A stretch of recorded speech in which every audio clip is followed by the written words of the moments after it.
Ta parole est lumière qui éclaire mon chemin. Je la serre dans mon cœur pour faire ta volonté. Elle procure la sagesse et le salut divin.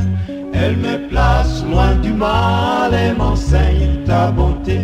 Ta parole est lumière, ta parole est lumière. Je la serre dans mon cœur pour faire ta volonté. Quelle précieuse lumière, quelle précieuse lumière. Elle me place loin du mal et m'enseigne ta bonté.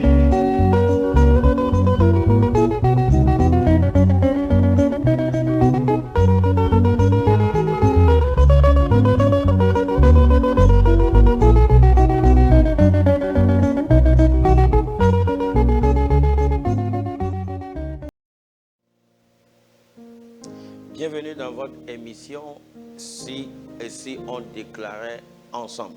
Nous allons prier. Seigneur, nous te disons merci.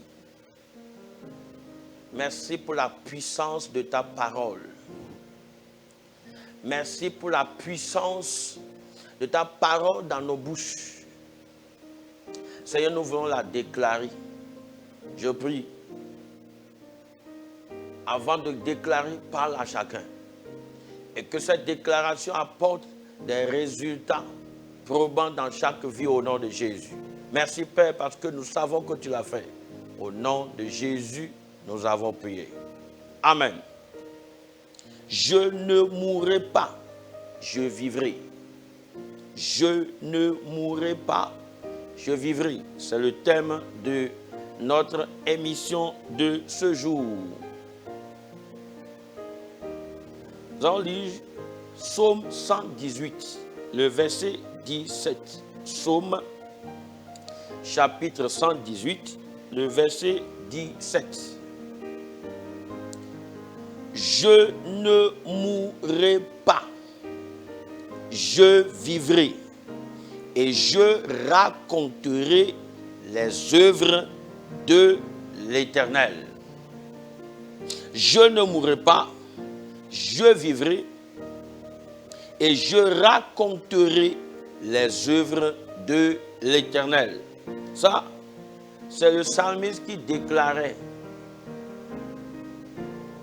qu'il n'allait pas mourir, mais qu'il allait vivre. Pourquoi?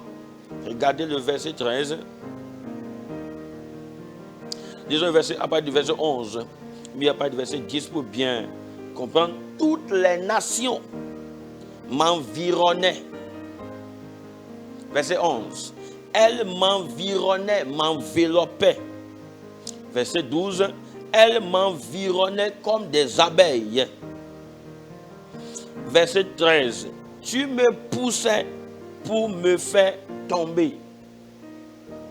Donc, il était dans un combat. Pas contre une seule personne, mais contre une multitude. Et l'objectif de cette multitude, c'est de finir avec sa vie. Vous savez, le croyant a la vie éternelle, mais il y a également la vie physique, la vie dans le corps. Et lorsque la vie dans le corps s'arrête, et il n'y a plus d'action, nous passons dans l'éternité. Or, Dieu a alloué à chacun un temps pour accomplir un objectif donné. Des gens disent, pourquoi vous dites que le ciel est beau, le ciel est intéressant, le ciel est mieux que la terre? Pourquoi vous ne partez pas là-bas? Pourquoi vous restez encore sur la terre? Oui, c'est vrai. Le ciel, c'est notre espoir. C'est ce que nous voulons. C'est ce que nous désirons. Plus que toute chose. Et si Dieu dit, viens maintenant, on serait très heureux d'y aller. Mais il nous a donné un objectif à accomplir sur cette terre. C'est quoi nous devons vivre. Et comme le psalmiste était entouré des ennemis qui voulaient en découdre avec sa vie, qui voulaient finir avec sa vie physique, de la même manière, toi qui m'entends, mais qui m'écoute, qui me suis actuellement, il y a des situations, des combats qui veulent finir avec ta vie. Parce que tu es peut-être une menace. C'est toi qui donnes à manger à la famille, la femme là est en bonne santé, ses enfants en sont heureux. Ah, si tu n'es plus là, bien, bonne arrivée, les problèmes. Oui, donc ils veulent finir avec ta vie.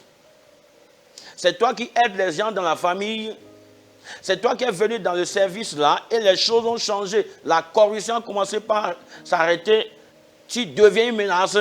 Ils vont vouloir t'enlever. C'est toi le pasteur, le dirigeant, le prédicateur ou l'enseignant qui est venu, qui a commencé par dévoiler les œuvres des ténèbres, par mettre fin à ça. Ils vont vouloir à ta vie. Pas seulement te faire tomber dans le péché, mais pour arrêter ta vie. Mais David, dans tous ces trucs-là, il a déclaré quelque chose. Il dit, je ne mourrai pas, je vivrai. C'est ce que tu dois dire aussi. Il ne faut pas rester la bouche bée. Quand quelqu'un te dit, je te donne 3 jours, tu vas mourir. Il ne faut pas rester, me dire, non, j'irai à la maison prier. Non, il faut répondre en même temps.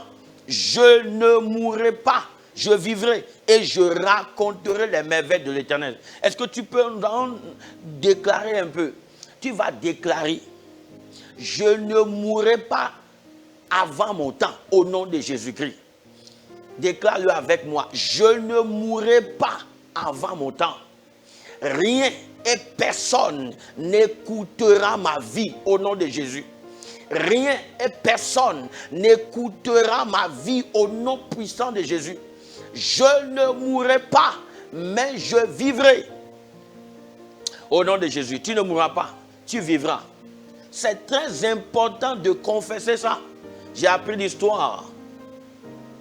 Laissons l'histoire, regardez ce que Jésus dit ici, dans Marc chapitre 11. Le verset 24, Marc 11, verset 24, la Bible dit, c'est pourquoi je vous dis, tout ce que vous demanderez en priant, croyez que vous l'avez reçu et vous le verrez s'accomplir.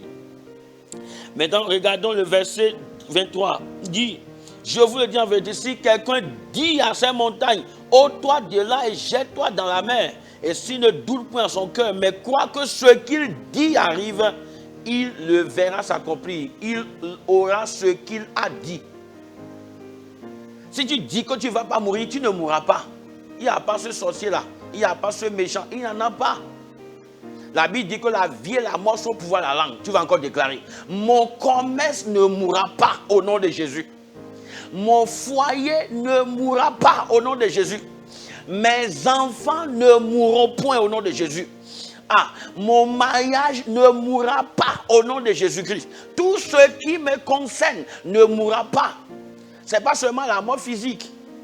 Tes enfants peuvent mourir. Mais la Bible dit, ils n'auront pas des enfants pour les voir périr. Vous savez, la Bible dit que ce n'est pas la mort. Regardez, Hébreux chapitre 2. Hébreux chapitre 2. Nous allons lire le verset 9. Hébreux, chapitre 2, le verset 9.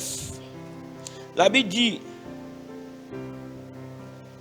Hébreux, chapitre 2, le verset 9. Il dit,